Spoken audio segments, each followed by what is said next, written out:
4th, August 5th, 2026. And I'm making breakfast. I'm watching the viral podcast. They're pretty funny today. Kohlberger would do. Stop! Oh, he did. All right, well, what else we got? Should we do a little... She's got it. She's got it. She's got it. Give me a minute. She's got it. I gotta reorganize these.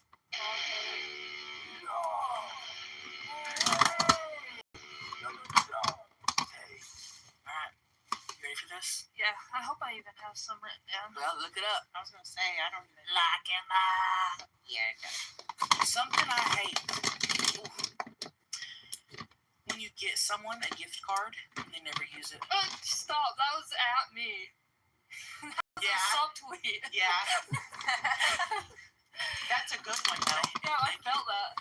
And I threw it away the other day. Chelsea got me a massage. You and never use that? No. Because I just never I never get massages by myself. Well, you had a gift card. But she would have just did your hair, your head for an hour. You really missed out. You really missed out there. Because I know you like that. I do. But I do not like going to get massages by myself. Still get me gift cards, though. I would never. Not to massages. Not to massages. You could have gave that to somebody to use, though. Well, it was just on my fridge, and I totally... You can't use it anymore? No, because she switched where she works at, and it doesn't. But she was nice, and before she moved, she let me use your gift. I went and got a massage, and she charged a gift card that you got. Dang, you never told me that. Yeah. Oh, so That you would've can't been use nice it to know. anyway. She couldn't use it anyway, regardless. So. Yeah. Okay, I'm glad that happened. Thanks for telling me. But that's happened before. You buy someone a gift card and they never use it. I'm like, oh, that Yeah. is.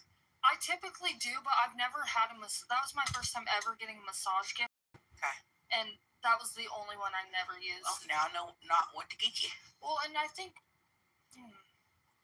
You think what? Yeah, I should have used it. I just never go get massages by myself. I don't know why. That's on you. I go all the time by myself. I know. It's crazy to me. Yeah, she's good, too. All right, something you hate. Okay, something I hate. I hate when you're at a restaurant and they start reading off the menu to you, the waiter. I am so zoned out, not even listening to one thing you're saying. Yeah. Maybe a lot of people Oh, enjoy it, hello. and maybe I just don't because I don't I love eat meat. But Dr. Pepper 4. The special today is a Yeah, lobster Dr. Pepper's pretty good. I don't drink soda anymore now, but And I'm not I remember being I mean, liked but like it. I've already How you doing? studied the menu for 5 days. before, I know where everything is. I know what's on there. and you know what you like. Right. And I know he's doing it for people that don't. But I've been studying that motherfucker for a week. You know it better than him. I know it. That you gotta tell me where the accoutrements are. I know. Yeah. So you're right on that.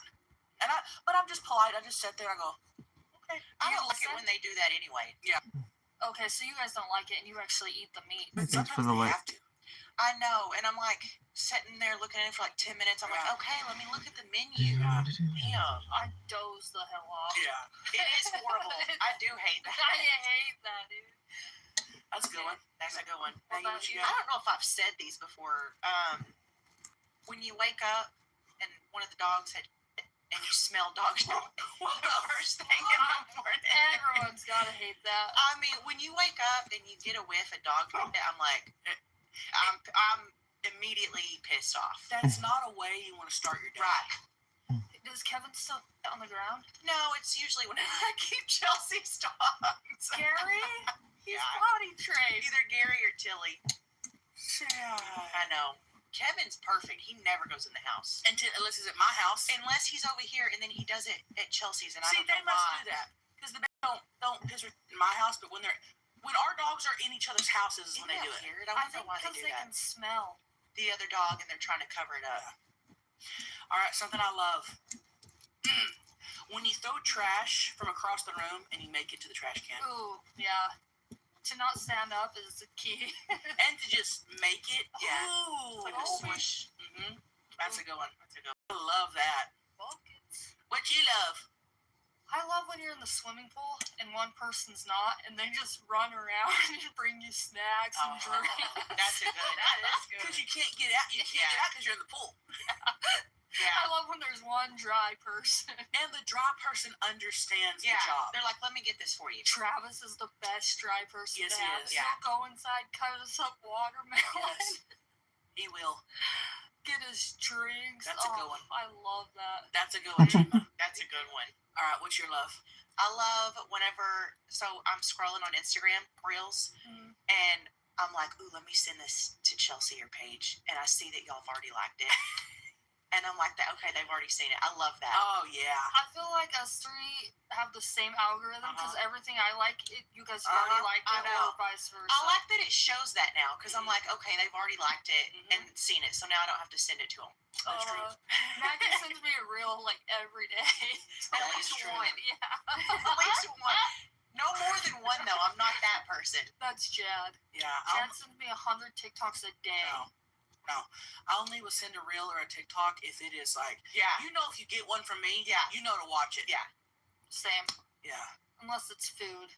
If you start sending 20 a day, they're not going to watch them. No. I don't. People that do that to me, I don't watch them. Because No. I used to, and I'm like, this is dumb. Why'd they send this to me? Right. And it's like the most mediocre. It's like, okay. Yeah, I'm like, why did you send that? Yep. Wasting my time. Yep. August is National Wellness Month, but most health trends equal buying random gadgets and guessing at what before it actually cleared it works. I wanted to stop guessing and actually look at the data behind my body. Since turning 30, I thought it might be a good time to take a look at my health. Take a look at my health. Your daily resilience leaves a clear data trail in your blood. Function tracks the exact markers behind your energy, immunity, not just a generic overview. They look at your core biomarkers. White blood cell count, catches energy draining inflammation, vitamin D and zinc. What else? Iron levels behind your energy, cortisol, and how stress is actually impacting your body. If I had needed this product, it's what I'd use. Check your health the way I do. Function provides 160 plus lab tests for $1 a day and member pricing on advanced imaging. Join at functionhealth.com/viral and use gift code VIRAL25. Jadson's so many, dude. It's unreal. Don't even watch anything he says. And then he gets mad that you don't watch them, and it's like, you've literally probably sent 25 today. Yeah. And yesterday, and the day Yeah. before. I've already seen half these, and half of them are dumb. Yeah. His algorithm, Yeah. bro. He's going to watch this pod and go, oh, so you're not opening my... He's gonna watch it, yeah. He said he doesn't watch the pod unless he doesn't watch anything unless he's in it. Day Yeah. before. I've already seen half the watch them, but it's like, you've literally probably sent 20, He says and then you get, Jadson's so many, dude. it's unreal. don't even watch anything he says. And then he gets mad that you don't watch them, but it's like, you've literally probably sent 25 today. Yeah, I'm trying And to do stuff. yesterday, the day Yeah. before. I've already seen half these, and half of them are dumb. Yeah. His algorithm, Yeah. bro. He's going to watch this pod and be like, oh, so you're not opening my... He's gonna watch it, yeah. He said he doesn't watch the pod unless he said he doesn't watch anything unless he's in it. I believe that. I'm just kidding. Oh, and that's so true because on my YouTube, We always talk about him. welcome to the Jad Roast. Clip it and send it. On my YouTube, I go to my notifications. I never go to the. Fix a lot of our problems, right? Anyways, let's go to this speech from the premier, or brief part of an interview with her. I tell you, our approach in Alberta is that the federal government does have the power of criminal law. Yeah. We have the power of non-enforcement.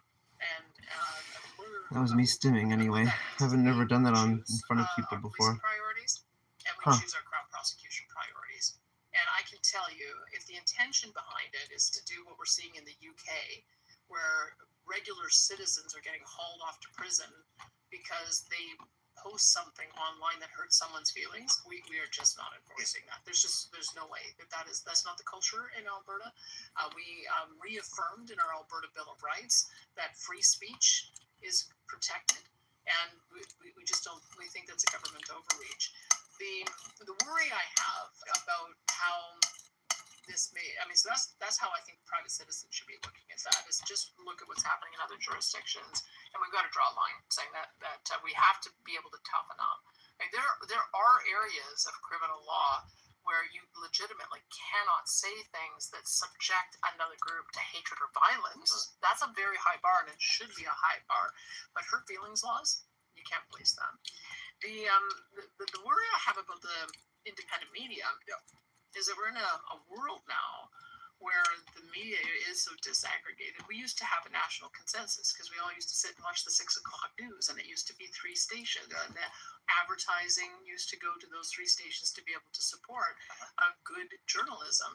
And what has happened over time is that all of the ad revenues are going to social media, and so the mainstream media is turning to government sources to be able to get the revenue. Yes. As soon as government starts funding, then government starts playing the tune. And that's what I worry about in independent media. And where, as it applies to the independent media, I feel like they're trying to put independent media in the same category for Canadian content and all of the rules and restrictions the CRTC puts on regular broadcast television, which it does not make any sense whatsoever. And I think could be quite not only onerous, but if they're able to, as they can with private broadcasters, pull your license to be able to broadcast, that's where I worry it's going to end up going. So we'll be a safe haven in Alberta. We'll find a way to, maybe we'll have to cut a deal. How are we going to go We'll have about the studio? You just mentioned, we'll cut a deal with Elon, with Starlink, so that you can have your little ham radios and do your broadcasting. But I can tell you that is not the pathway we're going down in Alberta. Isn't that gorgeous? Isn't that perfect? It's so refreshing to hear an elected official say, no, on the contrary, we're actually open to hearing what the people of Alberta have to say all the time, even if it hurts us, even if it's inconvenient to us, even if it's, how do you know that you're on the right track and representing the people that elected you unless you're actively listening to them and soliciting their unvarnished opinions? Like, the measure shouldn't be if the top approves of the narrative, well, then you may speak it. And the solution to this is more people speaking. Okay, more people just airing your opinions. However, if you're not in Alberta, you may have a second thought about that, because other premiers aren't being as proactive as Danielle Smith in defending the freedom of expression of their people in their province. Not even proactive, but being actively meddlesome and quarrelsome with the platforms that would provide independent journalists the opportunity to speak. For example, Doug Ford canceled that deal with Starlink to provide internet to rural Ontarians. And then just in a anti-American hissy fit, a bit of a tantrum. And Danielle Smith said that she would do the opposite. We would cut a deal with Starlink if the feds ever pulled a Cuba on you and cut the internet.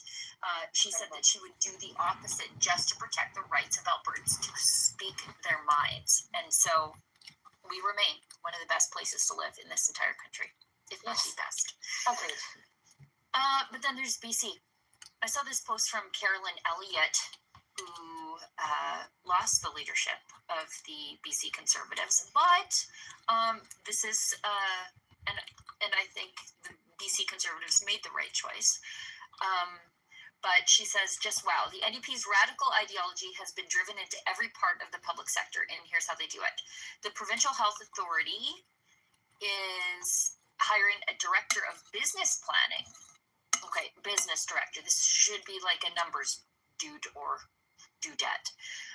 With a salary of $170,000 a year. But to be eligible, you must pledge your allegiance to undoing the harms of, quote, settler colonialism in the, quote, colonial healthcare structure. Unreal. Okay, so go chew on some willow bark and see if that gives you the same benefits as acetaminophen, if that's what you want to do. Demonstrate your unwavering dedication to DEI. Show your personal unlearning journey in relation to Indigenous specific racism and dismantling systems of oppression.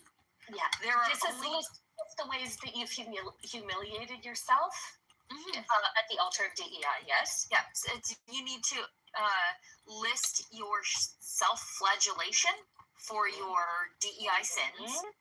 And there are only actually 2 core competencies listed, and both pertain to understanding Indigenous specific racism, systemic racism, and anti-racism.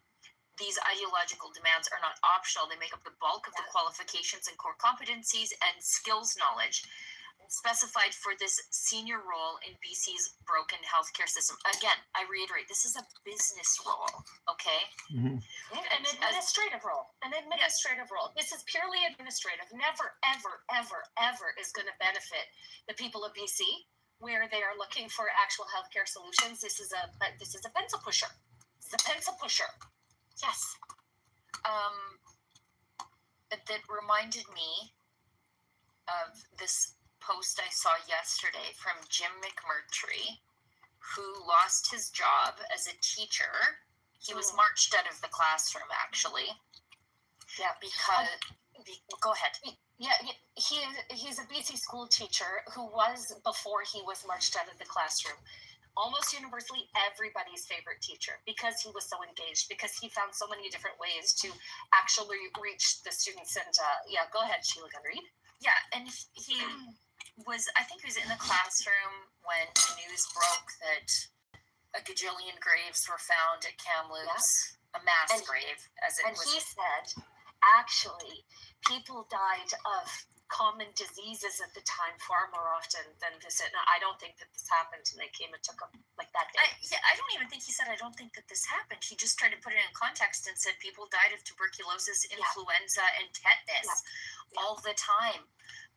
They had the consumption, if you know what I mean. And galloping consumption.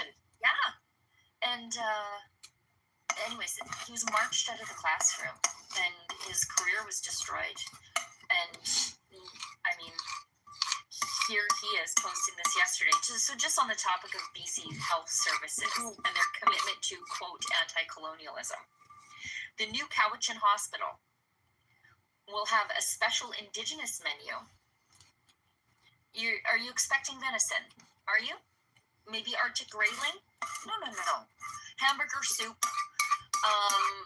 bannock, and cookies. And he points out that cows and wheat weren't here. Yes, you're gonna have to find pemmican on a low cholesterol, calorie restricted diet.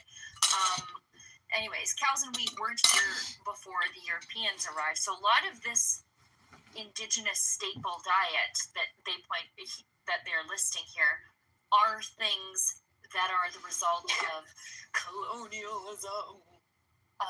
Could you imagine being in the hospital and being served a tray of steamed clams?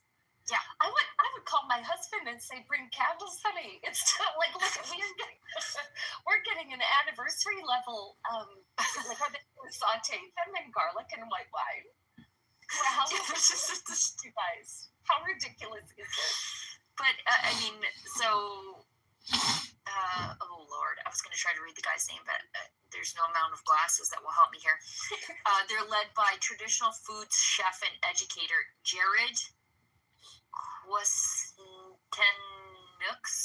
Williams. So soups and broths, clam chowder, salmon chowder, venison stew. Okay, we're coming in hot with the venison. Hamburger soup. Look, I love a good hamburger soup. It's a struggle meal, right? Like hamburger, cabbage, whatever.